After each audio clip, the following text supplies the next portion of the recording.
नमस्कार मित्रों, बिहार प्रधान शिक्षक परीक्षा की तैयारी के अंतर्गत पाठ्यक्रम सामान्य अध्ययन के हम विषय भूगोल को लेकर के उपस्थित हुए हैं, जिसमें महत्वपूर्ण 50 प्रश्नों का डिस्कशन कराया जाएगा। इससे पहले भाग 3 तक के 3 वीडियो जो है कि अपलोड हो चुके हैं, तो उसे अवश्य देख लीजिएगा, जिसका लिंक डिस्क्रिप्शन बॉक्स में मिल जाएगा। तो आइए शुरू करते हैं। चैनल पर नए हो तो चैनल को सब्सक्राइब करें, वीडियो को लाइक, शेयर और कमेंट करें। आज का पहला प्रश्न है, चंबल नदी का उद्गम स्थल है।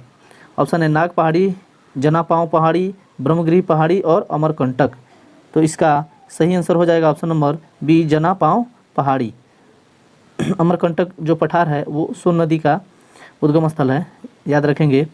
भारत की लवण नदी के नाम से जानी जाती है, माही, बनास, लूनी और साबरमती। तो इसका सही आंसर ऑप्शन नंबर बी हो जाएगा। लूनी नदी जो है वो भारत के लवण नदी से के नाम से जो है कि जानी जाती है। यह लूनी नदी राजस्थान में बहती है। अगला प्रश्न है, कौन सी नदी भेड़ाघाट के समीप कपिलधारा जलप्रपात का निर्माण करती है? ऑप्शन है नर्मदा, ताप्ती, गोकाक और शरावती। तो कपिलधारा जलप्रपात का निर्माण कौन सी नदी करती है भेड़ाघाट के समीप? तो इसका सही आंसर हो जाएगा ऑप्शन नंबर ए, नर्मदा नदी। अगला प्रश्न है, निम्नलिखित में से कौन सी नदी ज्वारनद मुख का निर्माण करती है?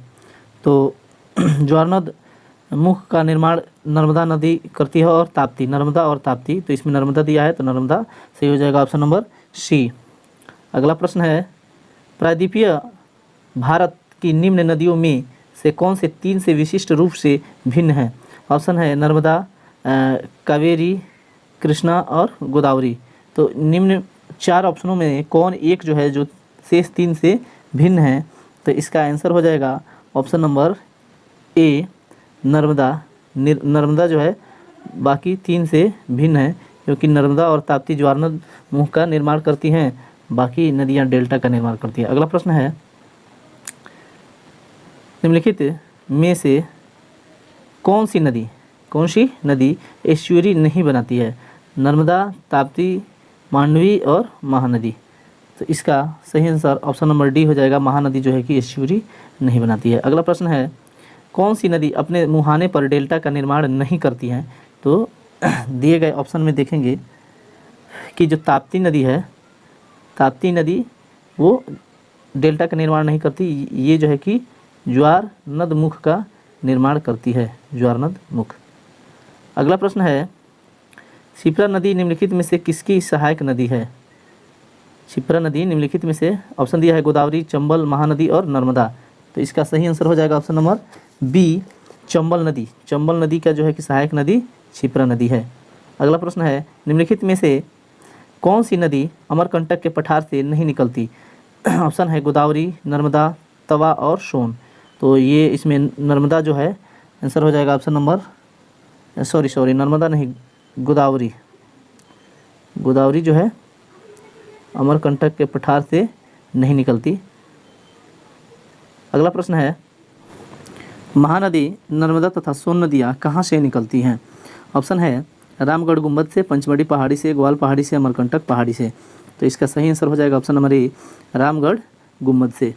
अगला प्रश्न है, निम्नलिखित नदी युग्मों में से कौन ज्वारनद मुख का निर्माण करती हैं?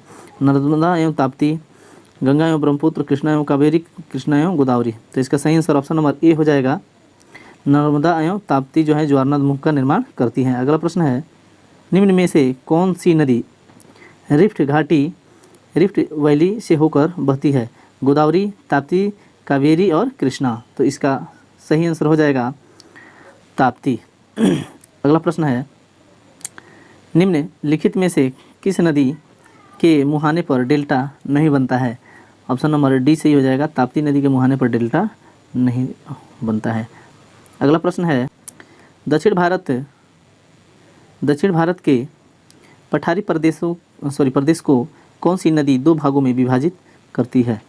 दक्षिण भारत के पठारी प्रदेश को ऑप्शन है ताप्ती, नर्मदा, माही और साबरमती। तो इसका सही आंसर हो जाएगा नर्मदा नदी जो है कि दक्षिण भारत के पठारी प्रदेश को 2 भागों में विभाजित करती है। अगला प्रश्न है, दक्षिण भारत की नदियों में सबसे लंबी नदी है? गोदावरी, कृष्णा, कावेरी, नर्मदा। तो इसका सही आंसर हो जाएगा ऑप्शन नंबर ए, गोदावरी। अगला प्रश्न है, निम्नलिखित में से किस नदी को वृद्ध गंगा के नाम से जाना जाता है? ऑप्शन है गोदावरी, महानदी, कृष्णा और कावेरी। तो वृद्ध गंगा के नाम से किसको जाना जाता है? गोदावरी को। तो ऑप्शन नंबर ए सही हो जाएगा। अगला प्रश्न है, गोदावरी नदी का उद्गम स्थल है? मुल्ताई नगर, त्र्यंबकम गांव, जनापांव पहाड़ी और ब्रह्मगिरी। तो गोदावरी नदी जो है वो महाराष्ट्र के त्र्यंबकम गांव से, त्र्यंबकम पहाड़ी से निकलती है। अगला प्रश्न है, वैनगंगा तथा पैनगंगा किसकी सहायक नदी है? गोदावरी, कृष्णा, गंगा और झेलम। इसका सही आंसर हो जाएगा option number A, Godavari. Godavari की ये दोनों नदियाँ सहायक नदियाँ हैं, वैनगंगा और पैनगंगा। अगला प्रश्न है, भारत की सबसे लंबी नदी जिसका उद्गम तथा मुहाना दोनों भारतीय क्षेत्र में स्थित है? तो ऑप्शन देखेंगे, ऑप्शन है गंगा, गोदावरी, ब्रह्मपुत्र और नर्मदा। तो इसका सही आंसर हो जाएगा ऑप्शन नंबर बी, गोदावरी। अगला प्रश्न है, कावेरी नदी का उद्गम स्थल है? कावेरी नदी का उद्गम स्थल है, ऑप्शन है तिरुचि, मैसूर, ब्रह्मगिरी और अमरकंटक। तो इसका सही आंसर हो जाएगा ऑप्शन नंबर सी, ब्रह्मगिरी जो है कि कावेरी नदी का उद्गम स्थल है। अगला प्रश्न है, कावेरी नदी गिरती है? ध्यान देंगे, कावेरी नदी कहाँ जाकर गिरती है? बंगाल की खाड़ी, अरब सागर, पाक जलडमरू मध्य और खंबात की खाड़ी। तो इसका सही आंसर हो जाएगा ऑप्शन नंबर ए, ये जो है कि बंगाल की खाड़ी में जाकर के गिरती है। अगला प्रश्न है, कावेरी नदी जल विवाद मुख्यतः किन दो राज्यों के मध्य है? आंध्र प्रदेश तथा तमिलनाडु, केरल तथा कर्नाटक, केरल तथा तमिलनाडु, कर्नाटक तथा तमिलनाडु। तो कावेरी जल नदी विवाद जो है वो मुख्यतः किन दो राज्यों के मध्य है? तो वे दो राज्य हैं कर्नाटक तथा तमिलनाडु। अगला प्रश्न है, निम्नलिखित में से किस नदी को उसकी पवित्रता के कारण दक्षिणी भाग की गंगा कहा जाता है? तो कावेरी को ही दक्षिण की गंगा कहा जाता है। ऑप्शन नंबर डी सही हो जाएगा। अगला प्रश्न है, कृष्णा नदी का उद्गम स्थल किसके समीप है? ऑप्शन है महाबालेश्वर, उद्गम मंडलम, खांडला और पंचमढ़ी।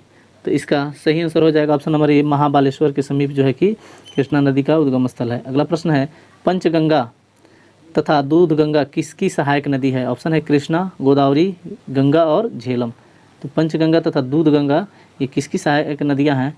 ये ऑप्शन नंबर इसका ए सही हो जाएगा, ये कृष्णा नदी की सहायक नदियां हैं। अगला प्रश्न है, इंडो ब्रह्म है, इंडो ब्रह्म है एक पौराणिक नदी, एक द्वीप, एक पर्वत श्रेणी और एक झील। तो इसका सही आंसर हो जाएगा ऑप्शन नंबर एक ए, एक पौराणिक नदी जो है इंडो ब्रह्म है। अगला प्रश्न है, दामोदर नदी निकलती है? ध्यान देंगे, दामोदर नदी कहाँ से निकलती है? ऑप्शन दिया है तिब्बत से, छोटा नागपुर के पठार से, नैनीताल के पास से और सोमेश्वर पहाड़ी से। तो इसका सही आंसर हो जाएगा ऑप्शन नंबर बी, छोटा नागपुर पठार से। अगला प्रश्न है, निम्नलिखित में से कौन सी भूमि बंधित नदी है? ताप्ती, कृष्णा, लूनी और नर्मदा। तो ये लूनी नदी जो है वो भूमि बंधित नदी है। अगला प्रश्न है, भारत की सबसे बड़ी वाह नदी है? महानदी, गोदावरी, गंगा और नर्मदा। तो भारत की सबसे बड़ी वाह नदी है, जिसका सही आंसर हो जाएगा option number C, Ganga, 2525 kilometre. अगला प्रश्न है, विश्व का बृहत्तम डेल्टा निर्मित होता है? विश्व का बृहत्तम डेल्टा जो है कि निर्मित होता है गंगा एवं ब्रह्मपुत्र द्वारा, मिसिसिपी मिशोरी द्वारा, यांग द्वारा और हांगहो द्वारा। तो इसका सही आंसर देखेंगे ऑप्शन नंबर ए सही हो जाएगा, गंगा एवं ब्रह्मपुत्र द्वारा विश्व का बृहत्तम डेल्टा निर्मित होता है। अगला प्रश्न है, पश्चिम की ओर प्रवाहित होने वाली नदियाँ जो है कि पश्चिम की ओर प्रवाहित होने वाली नदियाँ हैं नर्मदा, ताप्ती, राप्ती। तो इसमें इसका देखेंगे, कूट देखेंगे पश्चिम की ओर प्रवाहित होने वाली में। ए में दिया है 1 और 2 यानी नर्मदा एवं ताप्ती। बी में दिया है 2 एवं 3 ताप्ती एवं राप्ती। 3 में दिया है 1 एवं 3, सी में दिया है 1 और 3 नर्मदा एवं राप्ती। डी में दिया है 1, 2 एवं 3 तीनों। तो इसका सही आंसर हो जाएगा ऑप्शन नंबर ए, नर्मदा एवं ताप्ती। ऑप्शन नंबर ए सही हो जाएगा, जो पश्चिम की ओर प्रवाहित होती हैं, जो ज्वारनद मुख का निर्माण करती हैं, डेल्टा नहीं बनाती। अगला प्रश्न है, मानस किस नदी की उपनदी है? ऑप्शन है गोदावरी, महानदी, कृष्णा और ब्रह्मपुत्र। तो इसका सही आंसर हो जाएगा option number D, Brahmaputra. Brahmaputra की सहायक नदी है मानस। अगला प्रश्न है कौन सी नदी ब्रह्मभ्रंश द्रोणी से होकर बहती है? ऑप्शन है नर्मदा, सोन, गोदावरी और कावेरी। तो इसका सही आंसर हो जाएगा ऑप्शन नंबर ए, नर्मदा। अगला प्रश्न है सोन, नर्मदा और महानदी निकलती है। ऑप्शन दिया पलामू पहाड़ से, अमरकंटक से, पूर्वी घाट से और अरावली से। तो इसका सही आंसर हो जाएगा ऑप्शन नंबर ए, पलामू के पहाड़ से। अगला प्रश्न है, एक मिनट इसमें मिसप्रिंटिंग है शायद, देखें। अगला प्रश्न देखेंगे सोन, नर्मदा और महानदी निकलती हैं पलामू पहाड़ से, अमरकंटक से, पूर्वी घाट से और अरावली से। तो इसका ऑप्शन नंबर बी सही हो जाएगा, अमरकंटक। अगला प्रश्न है निम्न नदियों में से सबसे अधिक पथ परिवर्तन किया है। तो सबसे अधिक पथ परिवर्तन करने वाली, बदलने वाली ये जो है कि कोसी नदी है। ऑप्शन नंबर सी सही हो जाएगा और इसे बिहार का सूख कहा जाता है। अगला प्रश्न है हिमालय काट कर एवं बहकर आने वाली नदियां हैं। तो हिमालय के पार से जो नदियां आने वाली हैं तो उसमें है सतलज, सिंधु, गंगा, कि ब्रह्मपुत्र, सतलज और सिंधु, ब्रह्मपुत्र, सिंधु और गंगा, सतलज, ब्रह्मपुत्र और यमुना। तो मेरे ख्याल से इसका ऑप्शन नंबर बी सही होना चाहिए। 186 का देखेंगे, ऑप्शन नंबर बी ही सही है क्योंकि ब्रह्मपुत्र, सतलज और सिंधु तीनों का उद्गम स्थल मानसरोवर है, मानसरोवर ताल है। अगला प्रश्न देखेंगे निम्नलिखित में से वह नदी कौन सी है जो एक विभ्रंश घाटी यानी रिफ्ट वैली से होकर बहती है? रिफ्टेड क्वेश्चन है। इस ऑप्शन देखेंगे गोदावरी, नर्मदा, कृष्णा और महानदी। यहाँ पर जो है कि 4 नदियाँ दी हुई हैं, इसमें एक ही सही है। तो वो कौन सही है? तो वो होगा नर्मदा। नर्मदा और ताप्ती 2 नदियाँ जो हैं कि रिफ्ट वैली से होकर बहती हैं। अगला प्रश्न है बगलिहार जल विद्युत परियोजना की स्थापना किस दिन नदी पर की जा रही है? बगलिहार जल विद्युत परियोजना की स्थापना किस नदी पर की जा रही है? तो बगलिहार, सिंधु, सतलज, झेलम और चिनाब। तो ऑप्शन नंबर डी होना चाहिए, चिनाब।